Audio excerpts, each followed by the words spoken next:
quand tu ne partages pas la même foi que tes proches, ça peut être compliqué parce que tu te retrouves avec des personnes qui ne sont pas pratiquants comme toi et au final, quand c'est l'heure pour toi d'aller prier, tu te dis bon bah allez, on va aller aux courses, alors qu'en temps normal, quand tu es chez toi, tu adaptes ton emploi du temps en fonction de tes prières, qui se trouvent le matin, le midi, dans l'après-midi, au coucher du soleil et puis un peu plus tard dans la soirée. Donc tu adaptes ton emploi du temps en fonction de ça.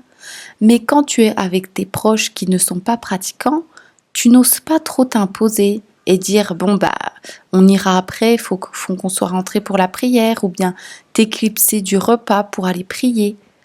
Tu n'invoques pas Dieu à voix haute, avant de manger, avant de faire quoi que ce soit, par peur, peur de déranger, peur d'être jugé. Alors que quand tu es avec des gens qui pratiquent de la même façon que toi, c'est normal. Il n'y a même pas de malaise et c'est évident qu'on ira aux courses après l'heure de la prière. Donc tout est fait à partir de ça. Alors non, tu ne dois pas agir de cette façon. Je sais que c'est difficile parce que moi-même je suis prise là-dedans, mais je me dis que voilà, ça fait partie d'un de mes objectifs, à vraiment s'assumer pleinement et arrêter d'avoir peur et être fier de tes propres croyances. Tu fais ce que tu veux, tu ne dois rien à personne, si ce n'est au Très-Haut. Donc, au final, ce qu'il faut comprendre aujourd'hui, c'est que c'est une forme d'idolâtrie. Pourquoi ? Tout simplement parce que tu as peur de ce que les autres vont penser, de la façon dont on va te percevoir, te juger, plutôt que de craindre Dieu et de suivre ses commandements. Parce que toi, tout ce que tu veux, c'est suivre ses commandements. Mais tu as plus peur de ce que les autres qui n'appliquent pas ces commandements divins pensent de toi ou disent de toi. Donc au final, ça fait partie de l'idolâtrie. Et oui, elle se cache partout. Ce n'est pas forcément adorer des statues et se prosterner devant. Donc voilà, si c'est ton cas, essaie de mettre des choses en place pour réussir à t'assumer pleinement. Quand on est converti, bon, j'aime pas forcément ce terme, parce que pour moi, c'est pas une conversion, mais plutôt une découverte. Avant, je n'avais pas connaissance de ce qu'était mon Créateur, le Créateur des cieux et de la terre. Donc, je ne savais pas. Puis, j'ai appris, ou plutôt le Très-Haut m'a enseigné, et m'a amené petit à petit vers le chemin de la vérité. Et c'est là que tout a pris son sens. Quand j'ai lu la parole, les livres de Dieu, c'est là que j'ai compris et au fil du temps que j'ai eu ce désir de respecter ses commandements. Mais le terme converti, ça parle à tout le monde. Donc tu te reconnaîtras bien, si tu l'es, et que tu ne partages pas la même foi que tes proches. Alors courage, c'est une épreuve, et tu sais, peut-être que tu pourras être une lumière pour eux et planter des graines de foi dans leur cœur qui fleuriront quand Dieu décidera qu'elles fleurissent.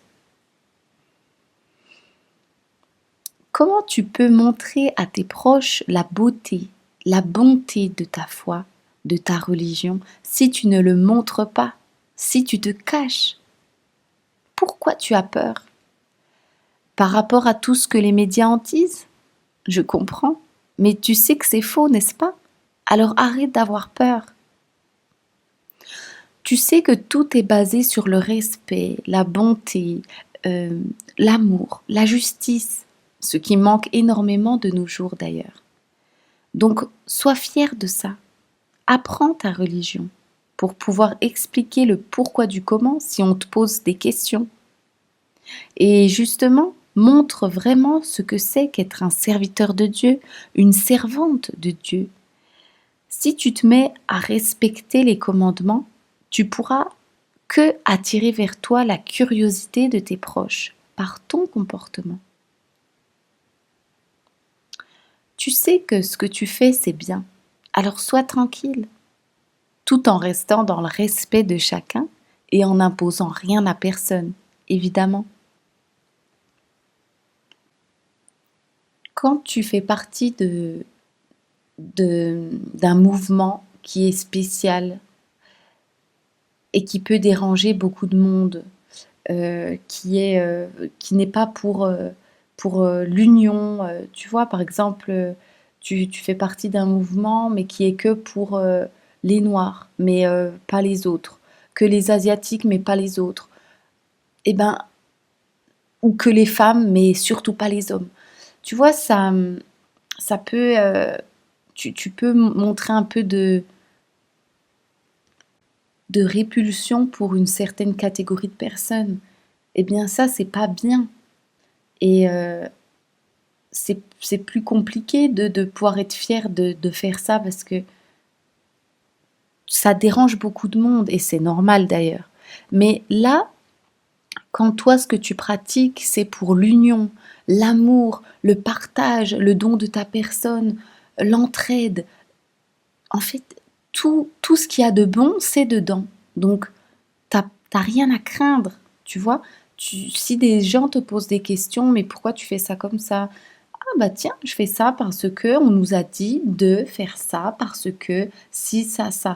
Ah ouais, ah c'est bien. Et c'est de cette façon-là que tu peux amener les autres à s'interroger et puis à venir dans cette voie aussi. Il faut être fier de ta foi. Tu dois pas te cacher. Donc, je te laisse avec ça.